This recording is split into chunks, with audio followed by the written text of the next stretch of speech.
Good morning, Grace-Toti and others. As C.S. Lewis wrote in Lion, the Witch, and the Wardrobe, Aslan is on the move. Our God is shaking up the affairs of men and nations for his glory. And God may be moving pieces around on the global chessboard. I don't know. We'll just wait and see and pray through. I did an earlier devotional on the shepherd using Psalm 23. I got to verse 3, so I wanted to go back and just look at verse 4 today, if you want to take a look at it or quote it. It's perfect for these times. Remember that verse 1 began with, "The Lord, Yahweh, is my shepherd." That settles everything. He gives peace. I can lie down. He gives refreshment. I drink from still waters. He keeps me alive. I won't be a cast sheep, remember, flailing. He'll restore me back to my feet. He keeps me moving on the right paths. He knows the seasons and when it's time to move on to better places. So, verse 4, "Even though I walk through the valley of the shadow of death, I will fear no evil, for you are with me. Your rod and your staff, they comfort me." Now, this continues the idea of verse 3. The shepherd is leading me in right paths, but wow, what a big change of scenery. No more green grass, just this dark ravine. It's just like moving into the year 2020. I'm moving into a darker, longer place that is scary. I'm still with the shepherd, and he's confidently moving forward, but I am not lying down in green pastures. No, sir, I'm on the edge. I'm nervous. I'm anxious about what I'm seeing here. Maybe thinking, why is he bringing us here? But of course, I have only the understanding of a sheep. It's important to note that the valley of the shadow of death is just as much the shepherd's right path for us as the green pastures and the quiet waters.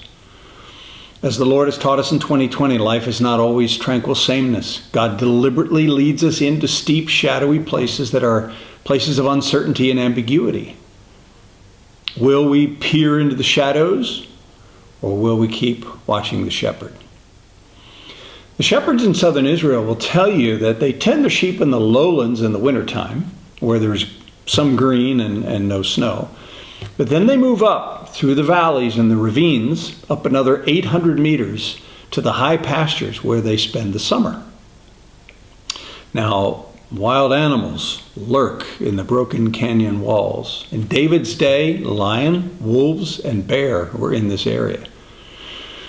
Not only that, but sudden and intense storms kick up in the spring, and the sand in this area has this clay-type component so that when it rains, the sand becomes hard and slick. So the water doesn't absorb down into it, but becomes this flash flood across the surface. When we were in Israel at this time 2 years ago, we saw a dark storm out to our south, right where David would have kept his sheep. It was really cool. And we learned later that day that 6 teenagers hiking in those valleys had drowned in a flash flood from that storm. The walls are steep, the shadows deep. In the Hebrew, this shadow of death phrase communicates very deep darkness. David is not saying, "I am heading for death." This verse is often used to comfort people who are dying, and it's not wrong to use it that way. But David's not saying, "I'm heading to the slaughterhouse, but the shepherd is with me." It's not the valley of death, but the valley of dark shadows.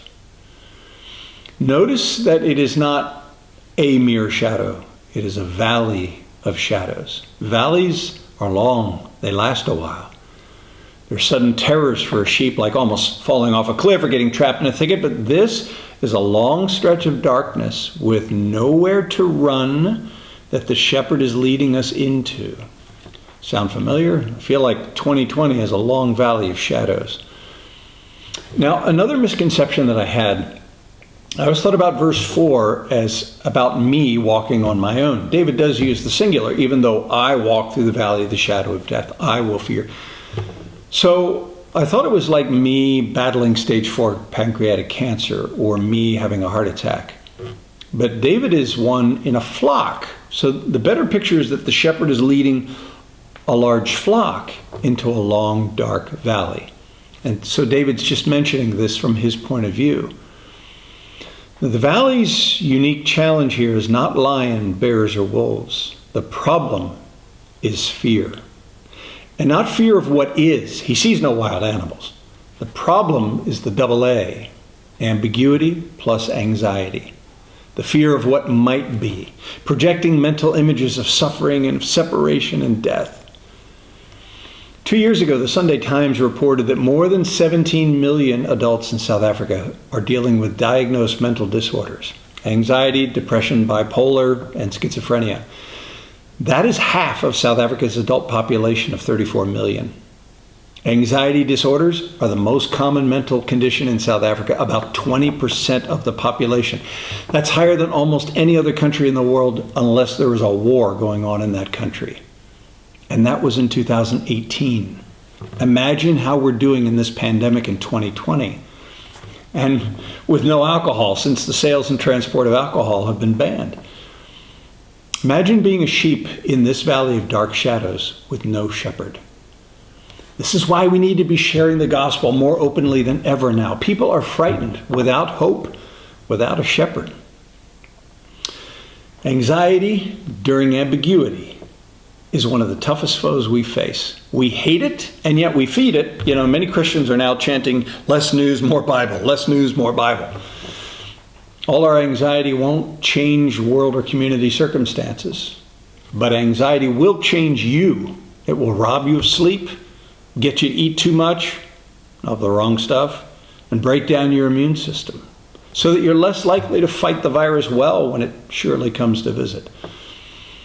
Dr. Donald Joseph Goey conducted some research a few years ago that found that 85% of the things we worry about never happen. Of the 15% that did happen, 79% of the people involved in the study found that they were able to handle the difficulty better than they thought, or the difficulty taught them lessons worth learning. So he concluded that 97% of what we worry about is just a fearful mind punishing you with exaggerations and misconceptions. Philippians 4:8, we need to think on the things that are true. Corrie ten Boom, whose family during World War II hid Jews from the Nazis and then later was captured and placed in a concentration camp. I mean, talk about a valley of shadows. She wrote this: "Worry does not empty tomorrow of its sorrow. It empties today of its strength." So David says in verse 4, "I will fear no evil. My shepherd is with me."